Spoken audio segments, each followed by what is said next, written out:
Saudamos a todos com a paz do Senhor. No estudo sobre o verdadeiro sentido da Páscoa, o tema de hoje é a condenação de Jesus. A sexta-feira, para os judeus, se inicia após o pôr do sol da quinta. O martírio do nosso Senhor começou entre o anoitecer da quinta e a madrugada de sexta-feira e só acabou com a sua morte às 3 da tarde da sexta-feira. Ele foi sepultado ao anoitecer de sexta, quase início do sábado para os judeus.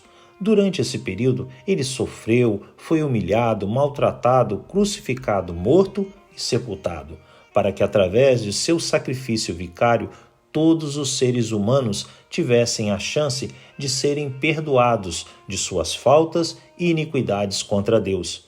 Para melhor compreendermos os fatos e acontecimentos daquele dia, dividiremos os trechos da palavra em 4 diferentes momentos. O primeiro momento foi da noite de quinta, passando pela madrugada até o amanhecer da sexta, na primeira hora do dia para os judeus, às 7 da manhã. O segundo momento, das 7 da manhã até o meio-dia, que corresponde à hora sexta para eles. O terceiro momento, das 12 até as 3 da tarde, que é a hora nona para os judeus e foi quando Jesus morreu. E o quarto e último momento foi ao entardecer, quando Cristo foi sepultado. O pôr do sol acontece na 12ª hora do dia para os judeus, para nós, às 6 da tarde. Vamos então ao primeiro momento. Ainda no 14º dia do mês de Nissan, entre a noite de quinta e a madrugada de sexta, os soldados que prenderam e amarraram a Cristo no Getsemane o levaram primeiro para a casa de Anás, sogro de Caifás, o sumo sacerdote naquele ano, o mesmo que tinha sugerido aos judeus ser conveniente um homem morrer pelo povo. João 18, de 12 a 14.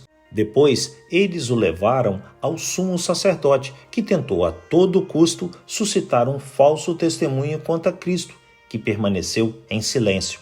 Ao ser intimado sob juramento por Caifás se era o Messias, ele respondeu: Tu mesmo o declarastes. Contudo, eu revelo a todos vós, chegará o dia em que vereis o Filho do Homem assentado à direita do Todo-Poderoso, vindo sobre as nuvens.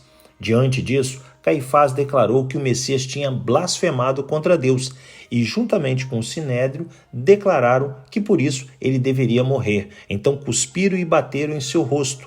Durante esse período, do lado de fora, no pátio, Pedro negou a Jesus por 3 vezes, chorou amargamente ao ouvir o galo cantar e lembrar das palavras de seu mestre. Mateus 26, de 57 a 75. Ao amanhecer, os líderes religiosos planejavam como conseguiriam condenar a Jesus à morte. Depois, o amarraram e o entregaram a Pôncio Pilatos, governador da Judéia, província romana, para que ele o sentenciasse à morte. Mateus 27, de 1 a 2. Pilatos interrogou ao Senhor e não achou nenhuma falta contra ele. No período da Páscoa, era tradição o governador libertar um prisioneiro escolhido pelo povo. Pilatos deu a opção ao povo de libertar a Cristo ou a um criminoso chamado Barrabás.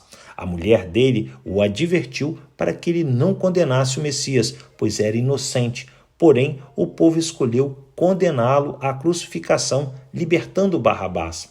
Pilatos lavou as mãos diante do povo, declarando ser inocente sobre a sentença de morte. Mateus 27, de 11 a 26. Enquanto isso, Judas, com remorso devido à sua traição, devolveu para os líderes religiosos o dinheiro que deles havia recebido. Depois suicidou. Os chefes dos sacerdotes utilizaram esse dinheiro para comprar um cemitério para estrangeiros chamado o Campo do Olheiro, Mateus 27, de 3 a 10. Os soldados do governador levaram Jesus ao pretório, a residência oficial do governador romano. Ali o humilharam com manto, coroa de espinho e caniço, como se ele fosse o rei terreno dos judeus. Depois cuspiram e bateram com vara na sua cabeça. Mateus 27, de 27 a 31. Assim, meus amados, concluímos o primeiro momento da sexta-feira da paixão. Meu Deus, meu Pai, como é desafiador para nós, simples mortais, entendermos como o Deus Filho se submeteu a tanta humilhação e sofrimento, aceitando padecer por pessoas iguais ou até piores das que o desprezaram e maltrataram de forma tão cruel. E o que é ainda mais espantoso, meus amados, mesmo sabendo de todos esses acontecimentos, as pessoas na atualidade continuam incrédulas, rejeitando ao Salvador e seguem procedendo da mesma forma ou pior do que os homens do passado. Obrigado, Jesus, por nos amar incondicionalmente. Que Deus nos abençoe em mais esse momento de meditarmos na sua palavra.